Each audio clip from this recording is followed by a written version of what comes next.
Out of all the questions and the mysteries we've gotten so far on The Flash, one of the biggest by far is, what in the hell is the actual definitive origin of Caitlyn's icy alter ego, Killer Frost? I mean, first the girl has no powers, then she got them but it was Barry's fault, and then it turns out it's not actually Barry's fault, she's just always had them and forgot about it somehow. Seriously, what the hell? And of course the show really hasn't taken too much time to explore all that much about Caitlyn or her powers either, outside of a couple quick references and clues scattered throughout the last 4 seasons. Thankfully though, the promo for next week's episode, The Iceman Cometh, does seem like the writers are finally going to give us an official explanation on everything Killer Frost related, including her powers, the altered / missing memories, all of it. Honestly though, the part that really got my attention was the fact that the promo was adding more fuel to the idea that Caitlyn's father, Thomas Snow, actually had a direct impact on Caitlyn receiving her powers. Now I'm sure you guys have heard this one already, considering this is a theory I actually dismissed in one of my other videos, but just in case you haven't, basically the idea is that Thomas experimented on his own daughter for some reason or another, altering her DNA and eventually turning her into Killer Frost. Now to be fair, the only real evidence we had for that at the time I did my video was that flashback from the back end of season 4. Remember how we can hear Thomas in the background and it didn't seem like he was all that surprised to see child Caitlyn turning into Killer Frost, implying that he must have known that Caitlyn had some kind of abilities? It seemed a little too hard to believe at the time, but the thing is though, we actually do hear Caitlyn asking, "What did you do to me?"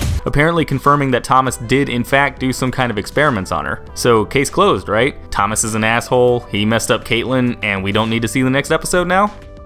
Well, hold on a second. As easy as it would be to assume that Thomas is just another dickhead scientist doing experiments on his own daughter because fuck you, that's why, I still don't think that's the case here. I mean, it still doesn't explain why Thomas would apparently feel the need to isolate himself for years on end.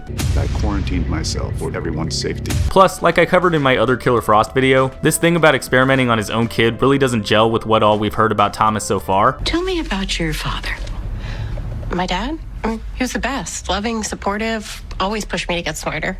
Losing someone like that, you have no idea what that feels like. Seriously, why would the writers go through all this effort to make Thomas seem like this incredible, amazing dad if they're just gonna throw it all out in one episode? I know the writers have had their moments before, but this seems like a bit too much, even for them. But even if that is what's happening here, that still doesn't explain how Thomas having a life-threatening illness for years before finally faking his death factors in here. Seriously, if he really was sick with ALS like they mentioned last season, then he definitely should have been dead a while ago, not casually chilling out in the middle of fucking nowhere. I mean, maybe I could understand Thomas maybe faking it or something if the writers were just trying to make it out like he was trying to avoid police attention for doing human experiments or something, but if that's the case, then why would he be leaving notes behind asking Caitlyn to come find him later? You'd think a guy on the run wouldn't be taking any chances on someone else figuring out where he is if he was worried about getting caught, right? And that's still ignoring the fact that it'd be pretty hard for him to fake an illness for a while being married to a super famous biologist. So if Thomas wasn't faking being sick, and he didn't do any experiments on Caitlyn, then what's going on here? And why would he just drop off the face of the earth if he didn't do anything wrong? Well, honestly, I'm thinking Thomas really was sick with ALS, and that he somehow figured out he was sick well before having Caitlyn, but in trying to figure out a way to cure himself, he accidentally activated the metagene in his system, giving himself icy powers that Caitlyn wound up inheriting. I mean, we have seen Killer Frost literally come back from the dead before, so Thomas having powers would explain how he could apparently be cured so many years after being diagnosed with ALS, and we did hear Killer Frost through Cecile claim that Thomas was this way the whole time, implying that he's always had some kind of powers, at least as long as Caitlyn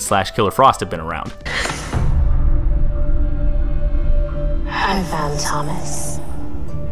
He's been this way all the time. Plus, you know, there is the fact that the fake name on his death certificate is one of the Icicles from the comics, and the episode literally references that the Arrowverse version of the character is arriving in that episode, so there's that. But you know what? I'm sure there's still a few of you out there right now probably going, okay, if that's all true, then why would a family man just leave his family for no reason? Well, actually, we can look back at earlier appearances of Killer Frost to figure this one out. Remember how the show originally presented the Killer Frost persona? It didn't matter which Earth she was on, Killer Frost was always shown as a violent psychopath, perfectly willing to cause a bunch of destruction and murder people, even her friends. Maybe the only reason Thomas faked his death was because he was afraid of his Icicle personality, and he figured getting away from everybody was the only way to keep them safe, at least until he worked out some sort of a cure. Who knows? If I'm right, maybe the episode's gonna feature Caitlin trying to get Thomas and his Icicle personalities to merge or work together, both of which she and Killer Frost managed to do in seasons 3 and 4. Either way, I guess we'll just have to wait and see what the writers manage to cook up when the next episode of The Flash airs next week. But anyways guys, that's my take on the origins of the CW's versions of both Icicle and Killer Frost. If you guys agreed with anything I said in this video, or if you have your own theories you want to throw out there, then go ahead and let me know in the comments down below. Otherwise, I will see you all next time.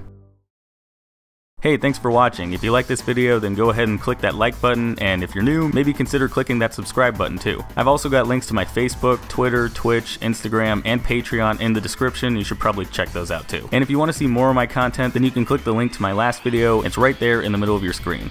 Alright, and I will see you all next time.